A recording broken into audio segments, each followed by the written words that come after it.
Taskeen Fatima. How are you? I hope you all are good. Welcome back to my channel Hur with Mama. आज मैं एक बहुत ही important topic पे बात करने जा रही हूँ जो है how to deal kids anger. आज मैं आपको ऐसी टिप्स दूंगी जिनसे आप बच्चों के एंगर को, बच्चों के टेंट्रम्स को बहुत इजीली डील कर देंगे। तो सबसे पहले हम बात करेंगे give respect to your kids, कि आप अपने बच्चों को इज़्ज़त दें।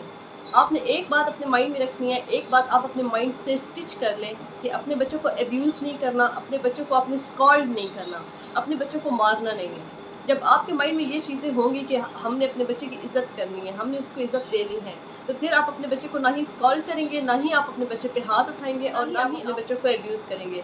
और स्पेशली जब बहुत सारे लोग जमा हो, जैसे आप किसी शादी में हो, किसी इवेंट में हो, घर पे गेस्ट आए हुए हो या कोई गेट टुगेदर हो और उस वक्त बच्चे अपना टेम्पर लूज़ कर दें, तो उस वक्त फिर आप अपने बच्चों को इग्नोर कर दें। आप अपने बच्चों को उस वक्त कुछ नहीं कहें, क्योंकि बच्चों की भी सेल्फ़ रिस्पेक्ट होती है। अगर इस तरह लोगों में, क्राउड में अगर बच्चों से कोई बात की जाए या उनको स्लैप कर दिया जाए या उनको स्कॉल्ड किया जाए, तो इस तरह बच्चे हर्ट होते हैं। और एब्यूज़ तो बच्चों के सामने करना ही नहीं चाहिए, क्योंकि अगर आप एब्यूज़ करेंगे, बच्चों को तो नहीं पता कि ये ठीक है, ये गलत है। हो सकता है 10 लोगों में बैठ के बच्चे वही बात किसी और से कह देते हैं या किसी को एब्यूज़ कर देते हैं, तो उस वक्त फिर पेरेंट्स की ही इंसल्ट होती है। तो इसलिए बच्चों को एब्यूज़ नहीं करना चाहिए। आप अपने आप को एक बात समझा देंगे कि हमने अपने बच्चों की रिस्पेक्ट करनी है, हमने अपने बच्चों को स्कॉल्ड नहीं करना, अपने बच्चों को मारना नहीं है, तो उससे ये होगा कि आपके अंदर भी पेशेंस आएगा।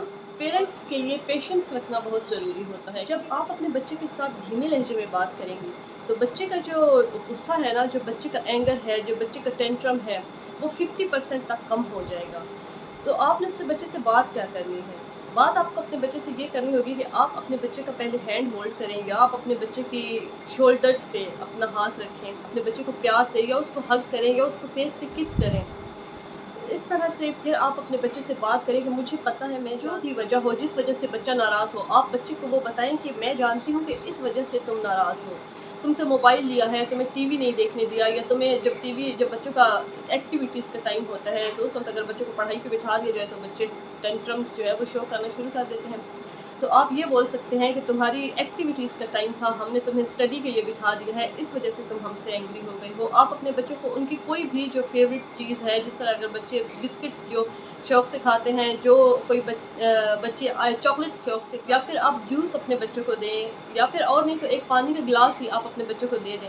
इससे बच्चों को फ़ील होगा कि हमारी जो मदर है या हमारे जो फादर है, उनको हमारी फ़िक्र है, इसलिए वो, एक तो उनको हमारी प्रॉब्लम का भी पता है, फिर दूसरा वो हमें ये चीज़ें भी ऑफ़र कर रहे हैं। बच्चों को एहसास होता है कि हमारे पेरेंट्स, हमारी मदर या हमारे फादर हमसे प्यार करते हैं। अगर आप बच्चों से पोलाइट टोन में बात करने की बजाय आप उन पे स्कॉल्ड करेंगे, आप उन पे शाउट करेंगे, तो उससे क्या होगा कि बच्चे अपनी फ्रस्ट्रेशन किसी और बच्चों को मार के, चीज़ें तोड़ के करके निकाल देंगे। इससे उनका एंगर, उनके टेंट्रम्स और ज़्यादा होते चले जाएंगे। तो इसलिए बच्चों को प्यार से ही डील करना चाहिए। थर्ड टिप है वो है इग्नोर, कि आपको बच्चा कुछ ऐसी एक्टिविटीज़ कर देता है, कुछ ऐसी हरकतें कर देता है जो बच्चा पहले नहीं करता, कुछ बच्चों से सीख के, जब जहाँ पे बहुत सारे लोग हों, कोई शादी हो, कोई इवेंट हो या कोई गेट टुगेदर हो, तो बहुत सारे लोगों में बच्चा कोई इस तरह की हरकत कर देता है, तो उसको इग्नोर कर देना चाहिए। वो इसलिए क्योंकि आपको पता है कि आपका बच्चा ये नहीं करता, आपके बच्चे ने किसी बच्चे को देख के या किसी और को देख के ये काम किया है, तो इसको इग्नोर कर देना ही ज़्यादा बेहतर होता है। और फिर आप घर आके अपने बच्चे को समझाएं कि तुमने वहाँ पे जो किया वो सही नहीं था, वो बैड मैनर्स होते हैं। तो इस तरह आप प्यार से अपने बच्चे को समझाएं, प्यार से बच्चों को कुछ बातों को इग्नोर करने से ये नहीं होगा कि आपके बच्चे बिगड़ जाएंगे या फिर वो आइंदा भी लोगों में इस तरह की हरकतें करेंगे, ऐसा कुछ नहीं होगा। क्योंकि बच्चों की जो सीखने का स्टेज होता है ना, वो 1 साल से 10 साल तक होता है, और जो बच्चों की ट्रेनिंग का स्टेज होता है वो होता है 10 साल से 20 साल की एज। और हम क्योंकि बच्चों को 5-6 साल के बाद ही ट्रेन करना स्टार्ट, इससे क्या होता है, जो बच्चों का एंगर है ना वो और ज़्यादा हो जाता है। बच्चों के सीखने की टाइम पे उनकी ट्रेनिंग नहीं करनी चाहिए, उनकी ट्रेनिंग का सही टाइम 10 साल के बाद की ही। और जो फोर्थ टिप है वो है टाइम डाउन, कि बच्चे जब किसी मॉल में जाते हैं या किसी शॉप पे जाते हैं, तो बिला वजह किसी चीज़ की ज़िद करते हैं, और उस चीज़ की जिनका पता भी नहीं होता कि हमारे काम की है भी या नहीं, और कभी कभी किसी ऐसी चीज़ की जो पहले से उनके पास मौजूद होती है, और कभी कभी किसी ऐसी चीज़ की जो उनकी हेल्थ के लिए अच्छी नहीं होती। जैसे कभी बच्चे आइसक्रीम के लिए ज़िद कर देते हैं, या और किसी भी चीज़ के लिए, किसी टॉयज़ के लिए, किसी गाड़ी के लिए, किसी ऐसी चीज़ के लिए जो उनके पास पहले से मौजूद हो, या कोई ऐसी चीज़ जो उनकी ज़रूरत की नहीं हो।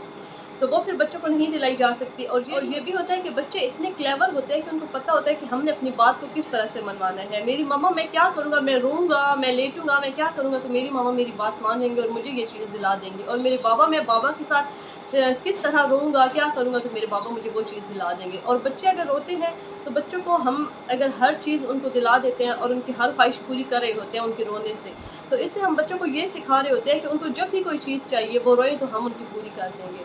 तो ये तरीका भी सही नहीं है। इससे बच्चे अपनी बात मनवाने के लिए बार बार रो के, लेट के, गिड़गिड़ा के फिर अपनी बात मनवा लेंगे। आप ये करें कि बच्चों को आप थोड़ा टाइम दें, बच्चों को आप पार्क में ले जाएँ, किसी प्ले ग्राउंड में ले जाएँ बच्चों को, या आप बच्चों को किसी रूम में, किसी बोरिंग से एरिया में आप बच्चों को थोड़ी देर के लिए 10 मिनट के लिए बिठा दें। 10 मिनट देने के बाद आप उनसे पूछिए कि आप जब वो रिलैक्स हो जाए तो आप उनसे पूछिए कि आपको क्या प्रॉब्लम है, या फिर मैं जानती हूँ कि आपको ये प्रॉब्लम है लेकिन ये चीज़ आपके लिए सही नहीं है। आप बच्चों को समझाएंगे तो बच्चे बहुत आसानी से समझ जाते हैं हमारी बात को। ये चीज़ आपके लिए सही नहीं है, ये चीज़ आपकी ज़रूरत की नहीं है, ये चीज़ खाने से आपको प्रॉब्लम्स हो सकते हैं, जैसे आइसक्रीम खाने से आपको थ्रॉट पे पेन हो सकता है। तो इस तरह की जो बातें वो बच्चों को बहुत ईजीली समझ आ जाती हैं। और बच्चों को इस तरह समझाने से बच्चे इजीली समझ भी जाते हैं। लास्ट टिप है वो है जेस्चर्स एंड पोस्चर्स, कि हम अपने बच्चों को, जब भी हमारा बच्चा कोई काम कर रहा होता है तो वो हमारी तरफ देखेगा और हम अगर देख के हंसेंगे तो बच्चा समझेगा कि ये मैं ठीक कर रहा हूँ। और अगर वो ठीक नहीं हो और हम उस पर हंस दें तो बच्चे को लगेगा कि वो ठीक कर रहा है और बच्चा वही काम अगेन एंड अगेन करता रहेगा। इसलिए अगर आप देखें कि बच्चा कोई काम ठीक नहीं करा तो आप बच्चे को थोड़ा गुस्से से देखें, और अगर आपको लगता है कि बच्चा ये काम ठीक करे तो आप उसको स्माइल से देखें, तो बच्चे को पता चल जाएगा कि ये काम सही है और ये काम गलत है, ये मैंने करना है और ये मैंने नहीं करना। सो गाइस, ये थी हमारी आज की वीडियो। आई होप आपको मेरी वीडियो अच्छी लगी होगी। अपना ख्याल रखिएगा, मिलते हैं नेक्स्ट वीडियो में। और अगर आप मेरे चैनल पे न्यू हैं या अभी तक आपने मेरा चैनल सब्सक्राइब नहीं किया तो चैनल को सब्सक्राइब कर दें और बेल आइकन को भी हिट कर दीजिएगा ताकि मेरी आने वाली वीडियोस का नोटिफिकेशन टाइमली आपको मिल सके। और अगर मेरी वीडियो अच्छी लगी हो तो लाइक ज़रूर कीजिएगा और इंस्टाग्राम पे भी मुझे फॉलो कर दीजिएगा। अपना ख्याल रखिएगा। अल्लाह हाफ़िज़।